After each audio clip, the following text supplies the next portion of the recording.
As we approach the anniversary, the 250th anniversary of the Battle of Lexington and Concord, which occurred on April 19th, 1775, the British are still intent on destroying the United States, on getting us back into the so-called Commonwealth, really meaning empire.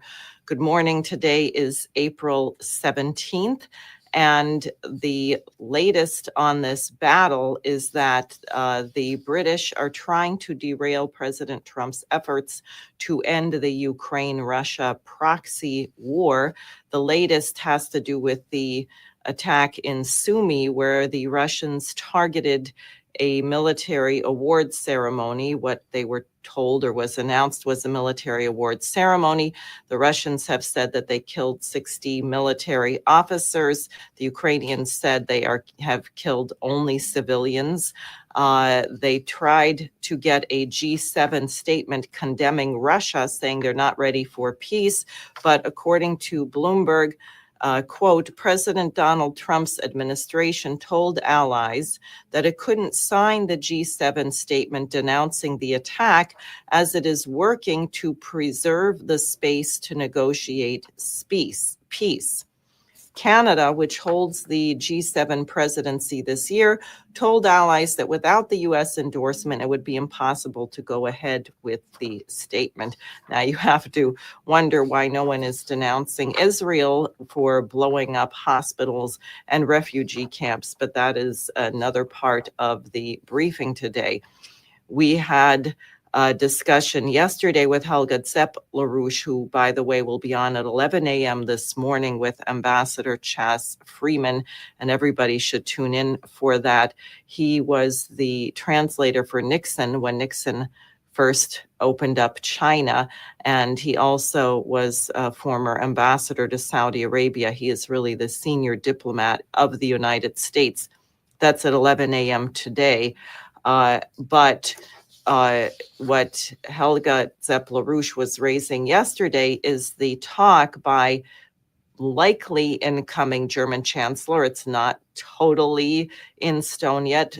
Friedrich Merz, formerly of BlackRock, is saying that he does want to send Taurus missiles to Ukraine. Now, at the moment, the Taurus missiles would be guided by the U.S. Defense Department. So obviously, if we want to get a peace deal and normal relations with Russia, we should block that. Also, apparently, operating this system would require German troops on the ground in Ukraine for a war with Russia. Does that sound like something that happened about 83 years ago? Not a good idea. So the German Defense Minister Pistorius, who may or may not remain in that post under Merz, is saying that he never authorized this. Obviously, doing this, having German soldiers on the ground launching long-range German missiles into Russia would make Germany a target of a Russian counterattack. Germany would be a co-belligerent in this war. Not a good idea, but it shows you the insanity of some in Europe. Now, otherwise in the United States, and some of you who listen to Scott Ritter or Colonel Douglas McGregor may have heard both of them saying that there is a great deal of confusion coming from the Trump administration, that different spokesmen, Rubio, Hegseth, Vice President J.D. Vance, tend to say different things at different times. And this is very bad policy. It's not just a bad look. It can create confusion among nations with whom we are trying to avoid military conflict. And in fact, the negotiator, the Iranian foreign minister, Abbas Araghchi, said of all of these conflicting signals, which Steve Witkoff, who seems to be the most rational, who seems to be capable of listening to the people with whom he is speaking, which is why he has conducted successful, not in the end result, but positive and reasonable talks so far with Russia, with Iran, with Israel, and other places, is because he is rational. But Others have made contradictory statements. He has made statements contradicting earlier statements. And so Dr. Arakchi commented, quote, "If we continue to hear contradictory and conflicting positions, we are going to have problems." It is a big problem to have a president of the United States who tends to make his announcements on Truth Social, and one wonders what the level of coordination is, and also what tentacles from the British, from the neocons, from the Zionist lobby that don't have American interests at heart are in this administration. So the indirect talks between Iran and the United States that were scheduled for Saturday to occur in Italy are now going to be back in Oman, but hopefully this progress will continue. Now, I also want to say something about the backlash, because as people know, since March 2nd, so now for over a month, Israel has maintained a blockade of all humanitarian aid into Gaza. They've continued the shelling, the bombing.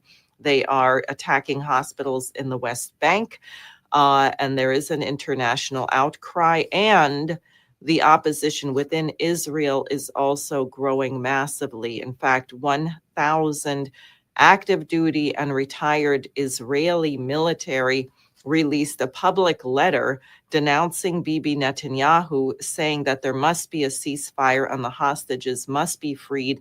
And the only way the hostages can be freed is if there is a ceasefire, and that Bibi Netanyahu doesn't seem remotely interested in this, but is only trying to advance his own career.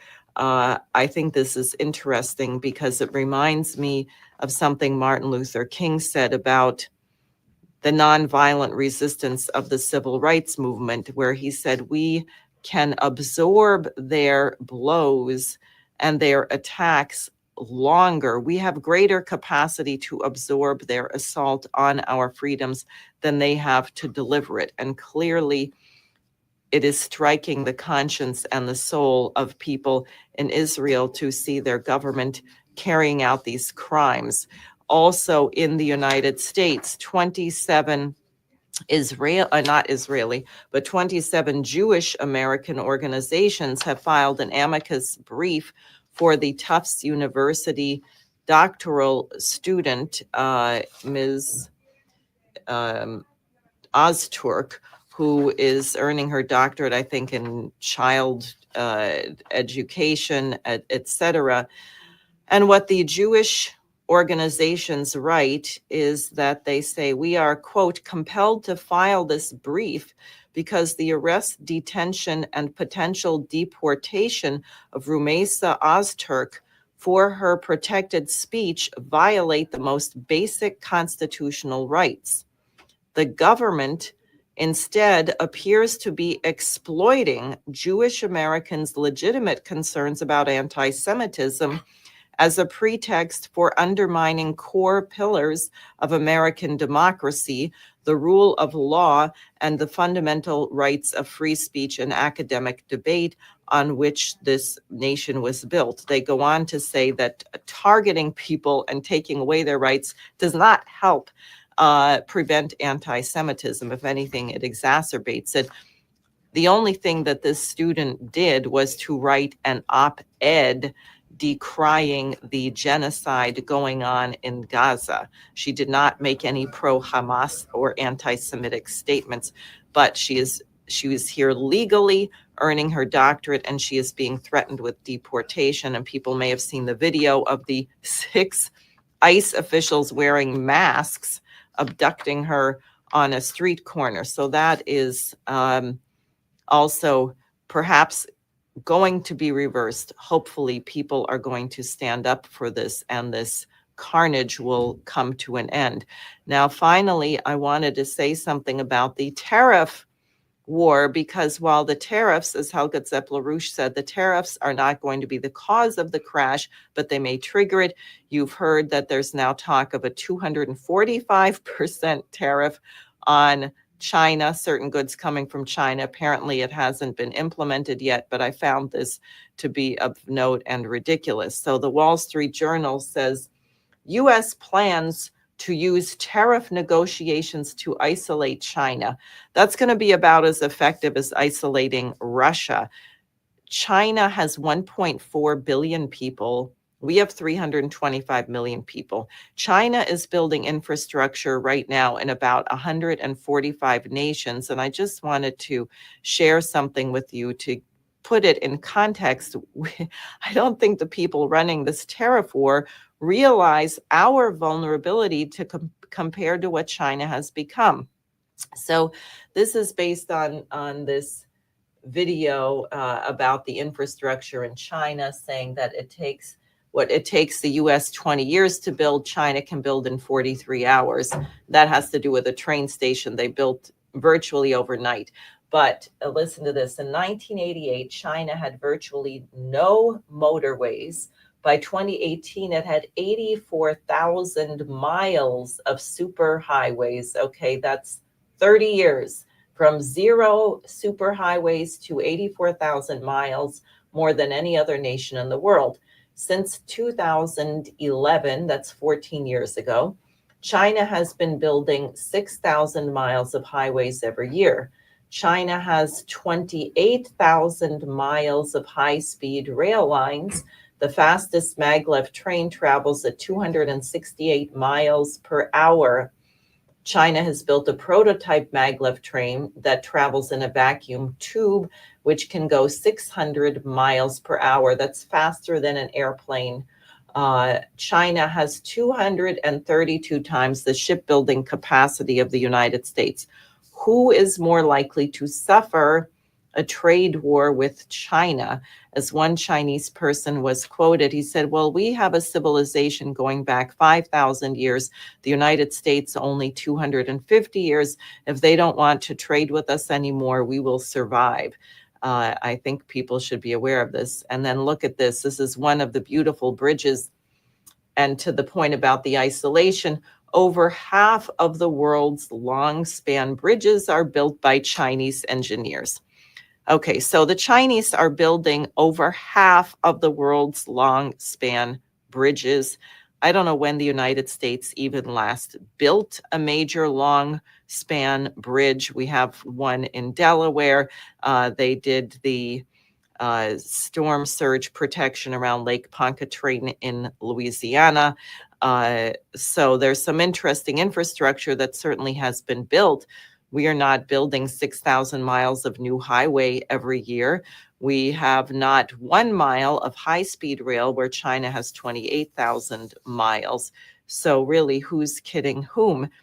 China didn't do this to us. We did it to ourselves with our idiotic decision first in 71 to decouple the dollar from the gold reserve system, and then the decision to go from trading in physical goods to just playing with money and creating a bubble with nothing to back it up, which is where we stand, which is why LaRouche's 4 laws, starting with Glass-Steagall, urgently need to be implemented. So that's it for today. But before I go, I just wanted to remind you, you see here today, Helga Zepp-LaRouche at 11 a.m. will be conducting an interview with Ambassador Chas Freeman. I think this is going to be extremely important and timely, and I hope you're able to tune in.